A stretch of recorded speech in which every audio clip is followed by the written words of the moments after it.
Hello and welcome to the Scatterworld channel, and today I want to show you guys what are the best PCs you can build utilizing the brand new Nvidia Geforce RTX 5090 graphics card. So if you clicked on this video, you're in either one of two camps. One, you simply want to see what the fastest possible custom DIY gaming PC that you can build that can utilize the most of this graphics card possibly looks like. Don't worry, for those of you who want to see that, I've got you covered. But if you genuinely want to get a gaming PC with the RTX 5090 and you don't want to get one of those ridiculously overpriced pre-builds that will obviously price gouge to capitalize off of the hype of, at this moment, the literal fastest graphics card on the market, bar none, then I've also got you covered. This is all possible thanks to my help of my website, pcbuilds.gg, as these are a bunch of different custom PCs across different price ranges, and these will help sort out the lowest prices for different processors, graphics cards, motherboards, RAM kits that I recommend. They don't go for the cheapest possible things because sometimes going with the cheapest thing isn't always the best. So yes, I am going to be showing off a $4,000 gaming PC in today's video, which is quite absurd, but you don't have to technically spend that much because realistically the most expensive component in that build is obviously the RTX 5090, but just to show you guys for reference, I do also have some pretty competitive PCs also around the $2,000 price range that you could just swap out the existing graphics card in these and replace it with the RTX 5090 because, spoiler alert, the recommended power supply for this graphics card is looking like it's going to be a 1,000-watt power supply, which fortunately my $2,200 and $2,000 gaming PCs utilize, and both of the processors in each of these builds should not bottleneck the RTX 5090 at 1440p and 4K. At 1080p though, you're crazy.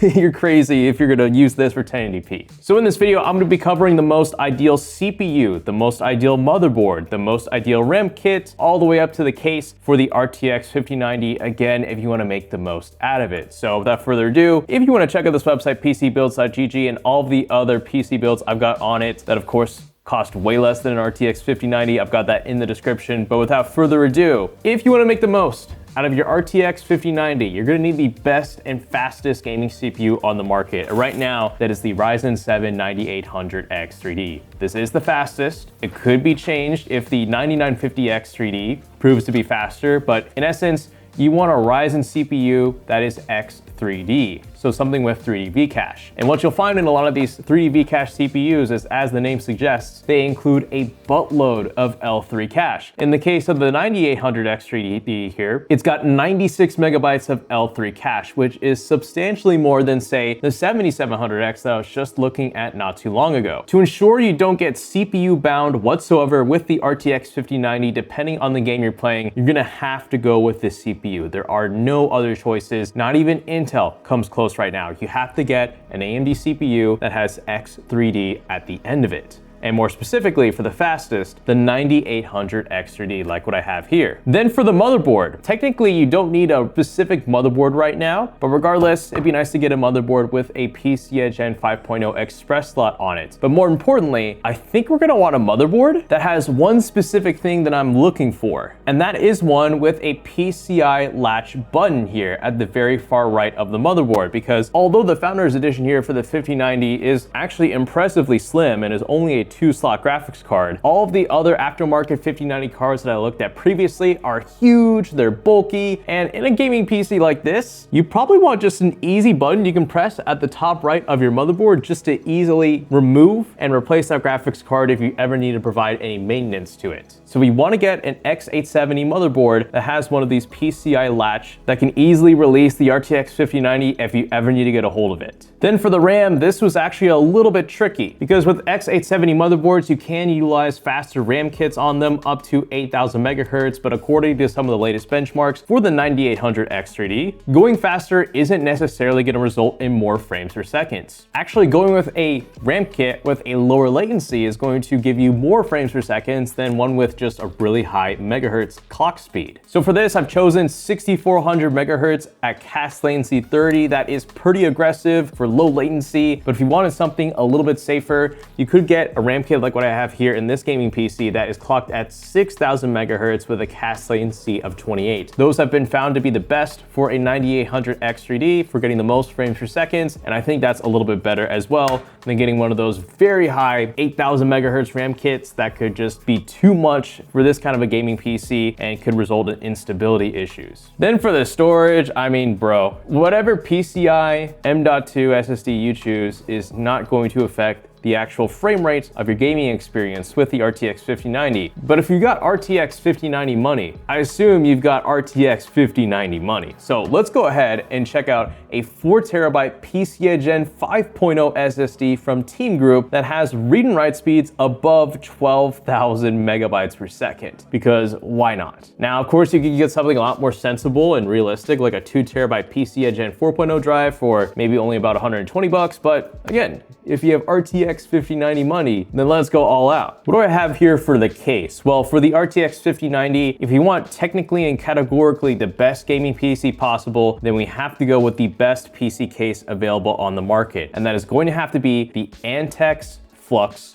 Pro. If you check out benchmarks and reviews on this case versus all the others, it is the #1 best performing case on the market. And if we want to keep the RTX 5090 as cool as possible, preferably because this is the fastest gaming GPU on the market, there could be some horrendous coil whine if you aren't careful. So let's keep this thing at least as cool as possible. So let's get a nice case that'll provide a lot of fresh airflow to that humongous graphics card you're probably going to have inside of it. Also, what I like about the Flux Pro, say versus a more extravagant looking case like this, is that it's a traditional layout. It's simple. It's a standard ATX PC case where you're just going to insert your RTX 5090 in it. There's no fancy vertical standoff for the graphics card, nothing like that. And it already comes with 6 high quality fans pre-installed with a fan controller. So it's got everything you need. And sure, it's expensive, but it is the best case on the market nonetheless. Then for the power supply, although I just said 1000 watts is recommended for the RTX 5090, if you want to play it safe rather than sorry, then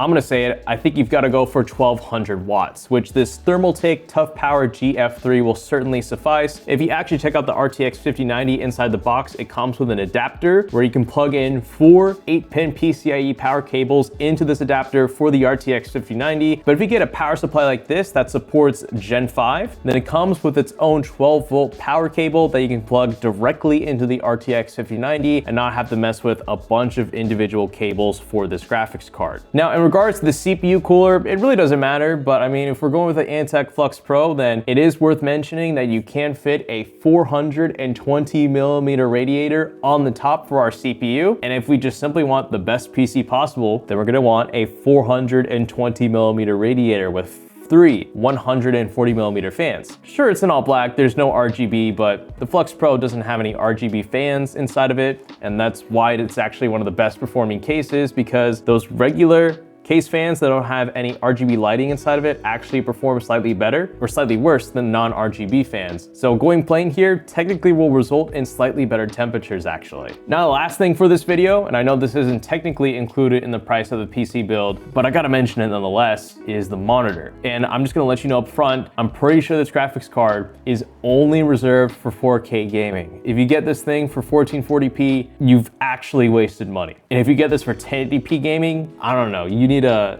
go see a doctor or something like that. But this is a 4K gaming graphics card. Don't get it twisted. And that's why for the monitor, we're gonna want a 4K monitor with a 240 hertz refresh rate, because this thing is gonna be so fast that it's gonna be too fast for a regular 144 hertz 4K monitor. I would not be surprised if this is chugging a lot of games at 4K 240 frames per second with ease. And if that's the case, we're gonna want a monitor like this from MSI. It is expensive, but again, if you have RTX 5090 money, you've got RTX 5090 money. So let's get you one of the best gaming monitors on the market, like this MSI one here.